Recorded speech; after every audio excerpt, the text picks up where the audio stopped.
Ano po ang Makapinas? Please comment down below kayo, like at subscribe sa ating channel.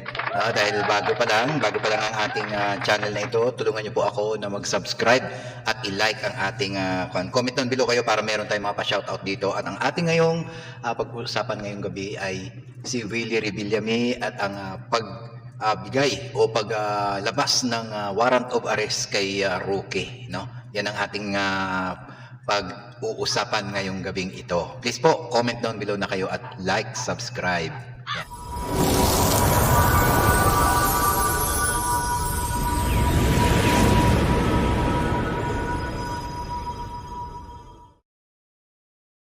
Yan. Ay, mali. Ito na, pakinggan natin. Comment tayo dyan mamaya. Kampanya, hinahanap artista. Pag nanonood kayo ng sino yan, sino ba pinanonood yung artista? Pag nakikinig kayo ng music, sino ba pinakikinig ngayon? Entertainer. Tapos pag tumatakbo na kami, pag gusto namin mag-servisyo, ayaw nyo. Di ba? That's a last nonsense. I can't believe this, okay? Ay, nako. That's a last nonsense. No? Pag artista daw, sabi niya pag artista daw, dinudumog ng tao.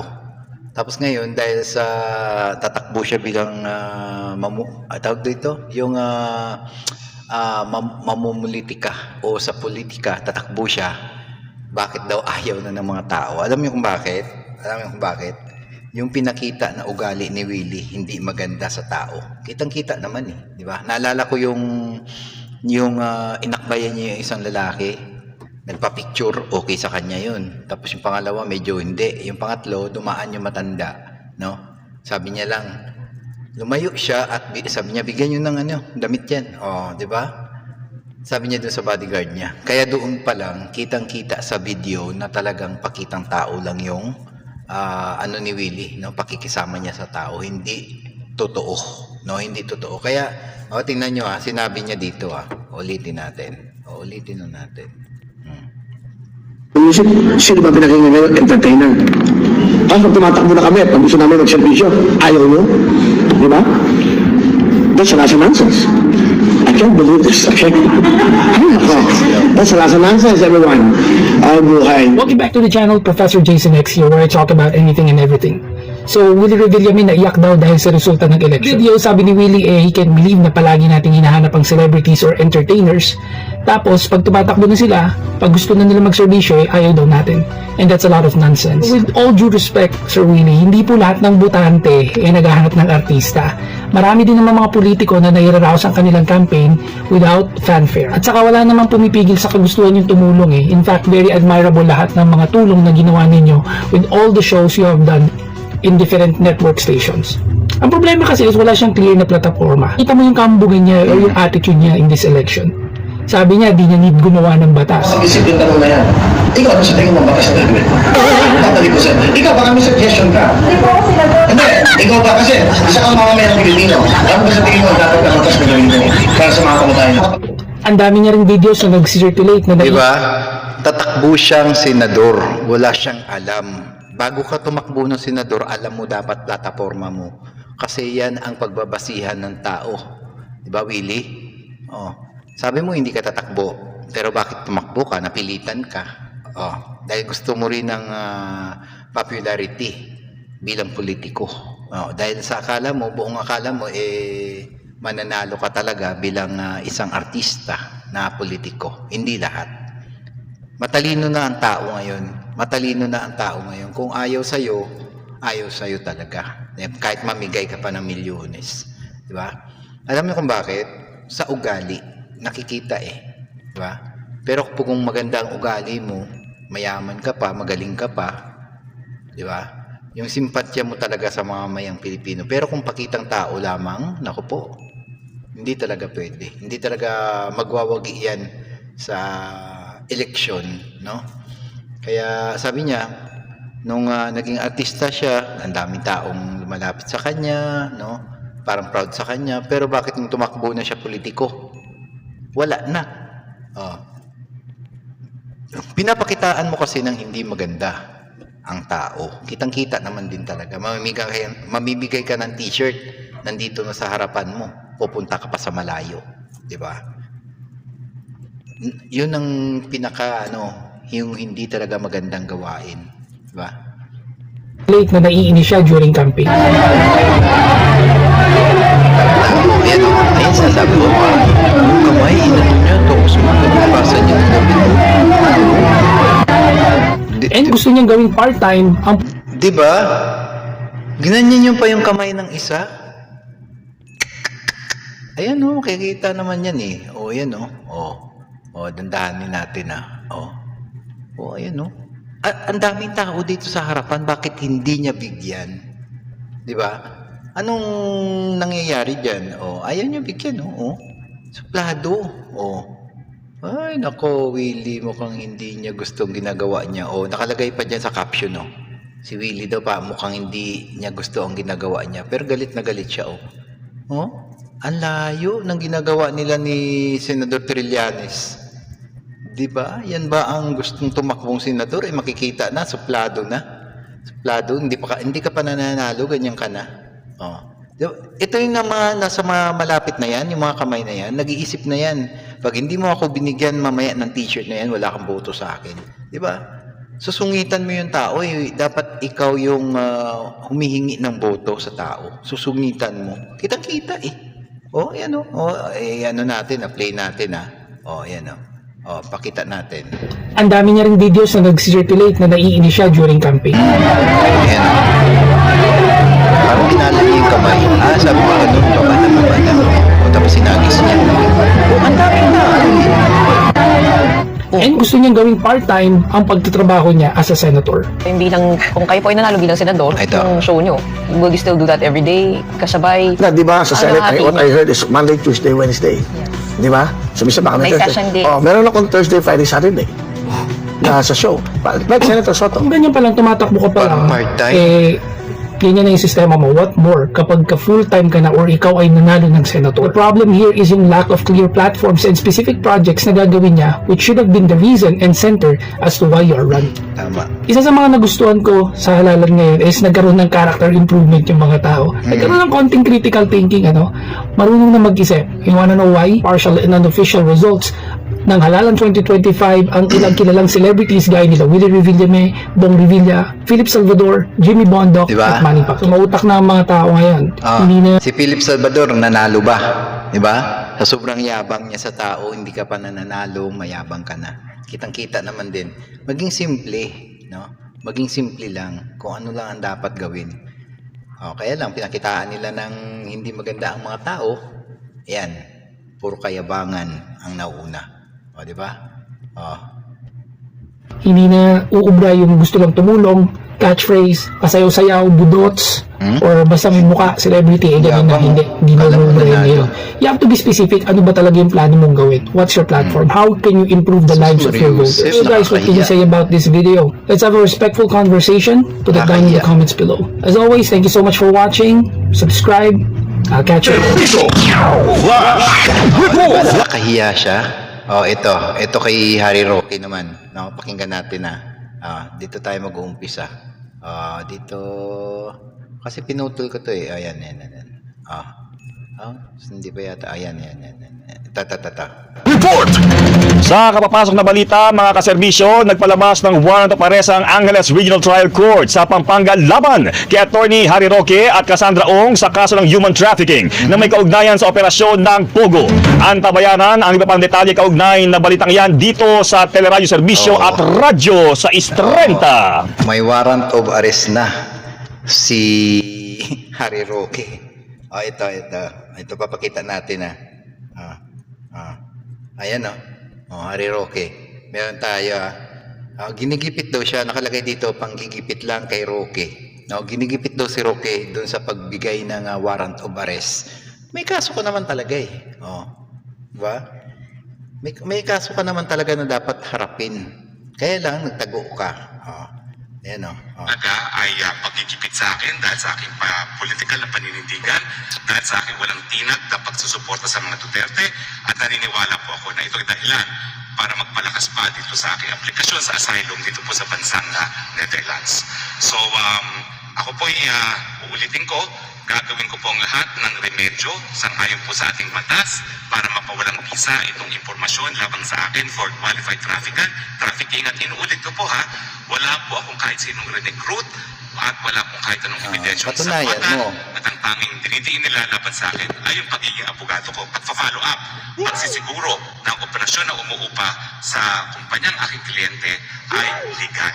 Sa akin po, hindi po yan kasalanan. Yan po yung obligasyon ko bilang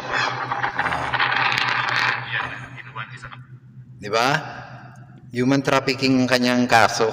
O, dapat harapin mo kung wala kang kaso, umuwi ka sa Pilipinas, harapin mo. No? Harapin niya ang kaso niya. Kung wala nga siya talagang kaso. Ginigipit daw siya eh. Okay, may warrant of arrest sila ni Cassandra Ong. O. Yung mga ginagawa niya sa Pilipinas, huwag niyong gagawin yan kasi talagang mananagot kayo. Lalo na hindi na si Duterte. Eh kung si Duterte ang presidente, pwede kang kampihan. Eh si PBBM ng presidente. Oh, kaya wala ka talagang power.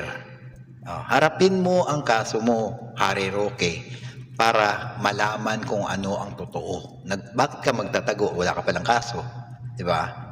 Kung hindi ka takot, umuwi ka ng Pilipinas. Sabi nga ni Peebles Cunanan, 'di ba? Oh. Harapin mo yung kaso mo kung hindi ka natatakot.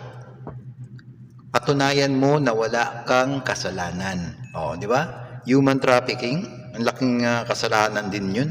Oh, napakabigat nun kaya kinasuhan kayo ni Cassandra Ong. Oh, ito pa. Pakinggan natin yung balita. A court in Pampanga province orders the arrest of former presidential spokesperson Harry Roque. The judge also issued an arrest warrant for Cassandra Ong and 9 others. Based on the document signed by the presiding RTC judge, the court found probable cause for non-bailable violations under the Anti-Trafficking in Persons Act of 2003. Nako, walang piyansa. Non-bailable. Nako po. Lagot si Harry Roque habang buhay ka ng tatanda sa kulungan. Oh, magtago ka na ng magtago. Kasi may Interpol naman na maghahanap sa'yo. Dito sa Pilipinas, NBI. Oh, sa buong mundo, Interpol ang maghahanap sa'yo. Oh, paano mo ngayong tataguan yan? Magtago ka na sa ilalim ng lupa. Gumawa ka na ng hukay. No? Gumawa ka ng bahay sa ilalim ng lupa. Eh may makapagsasabi pa rin sa'yo. Diba? May mga tao pa rin, may mga mata pa rin dyan. Siyempre, magbibigay lang naman ng tawag dito, ng ransom, no? Ang tawag dito yung money, ang tawag doon. May tawag yan eh. Money bag. Magbibigay ng pabuya, di ba? Magbibigay ng pabuya kung sino ang makapagturo kay Harry Roque para makulong na ito at mapanagutan niya ang kanyang mga kasalanan sa pagtatago niya. Ang tagal na niya nagtago eh. Kung tutuusin nga talaga dapat matagal na ang warrant of arrest na yan. Bakit ngayon palang inisyu sila ni Cassandra Ong? Di ba? Ayun, tumakas din yun eh. Baka nasa China na nga yung Cassandra Ong eh. Di ba? Pagkatapos yung nagkalat sa Pilipinas, magtatago kayo. Ngayon, mahahanap pa rin kayo at makukulong pa rin kayo.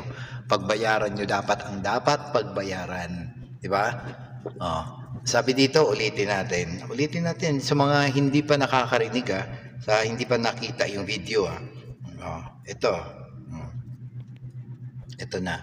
So naniniwala po ako na itong kasong ito talaga ay pagkikipit sa akin dahil sa aking political na paninindigan, dahil sa aking walang tinag na pagsusuporta sa mga Duterte, at naniniwala po ako na ito ay dahilan para magpalakas pa dito sa aking aplikasyon sa asylum dito po sa bansang Netherlands.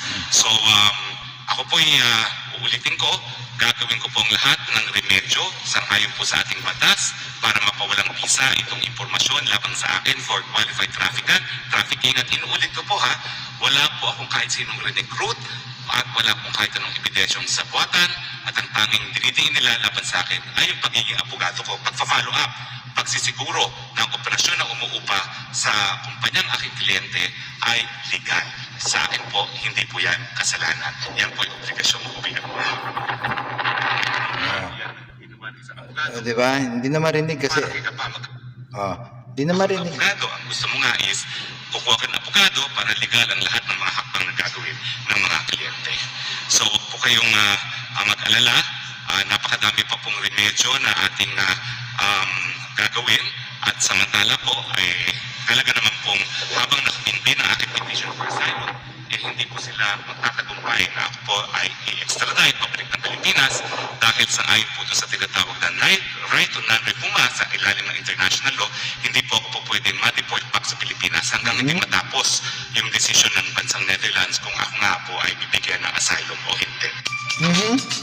Depende kung paano kung nakiusap ang Pilipinas na pauwiin ka, di ba? Paano kung talagang naniwala ang ICC na may kasalanan ka? Kailangan mo talagang harapin. Hindi ka rin talaga makakapagtago. Humingi daw siya na, hindi pa nga siya nakapaghingi ng asylum eh. Salita pa lang eh. Ngayon, kung talagang makiusap ang gobyerno ng Pilipinas na pauwiin ka, hahanapan ka talaga ng paraan. Diba? Hahanapan ka. Kasi may warrant of arrest ka na. Tingnan natin kung di mangyayari yung warrant of arrest na yan para harapin mo yung mga kasalanan mo. Total may warrant of arrest na, mananagot ka, harapin mo na. Diba? Para malaman natin kung talagang wala kang kasalanan. Diba? Kasi di ko nga, hinarap niya yung kasalanan niya, nakulong na, di ba? Para matapos na lahat-lahat. Ayan si Bongo, si Bato. Harapin din nila yan, si Sara. Harapin din nila yan kasi nag-aantay na lang ang ICC dyan kung kailan.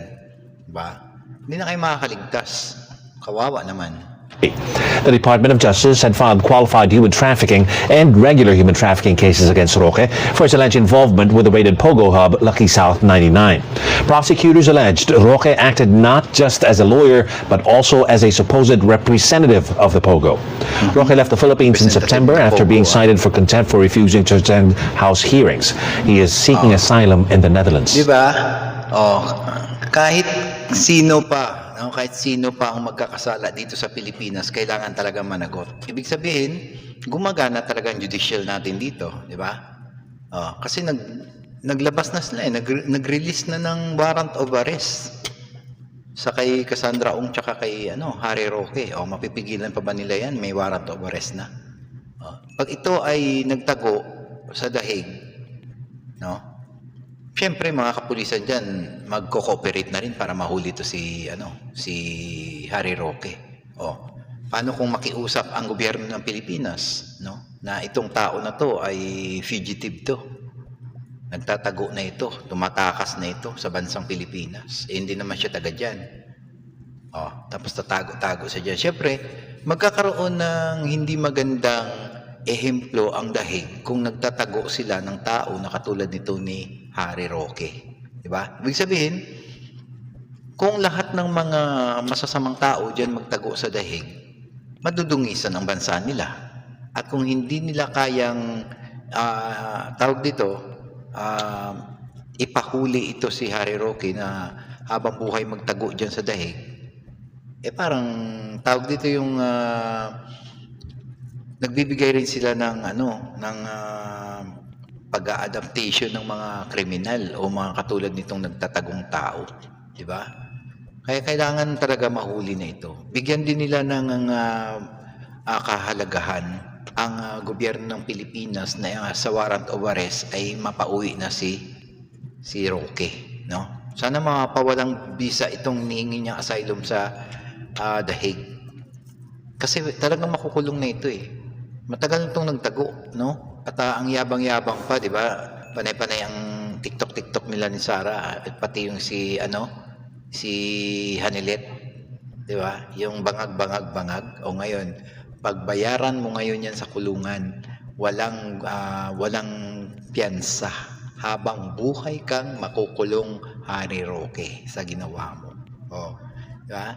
Kaya hanggang dito na lang. Please comment down below kayo, like and subscribe sa ating channel po, ang Makapinas. Sana meron kayong natututunan sa ating reaksyon na itong si Harry Roque ay hindi na makakatakas pa.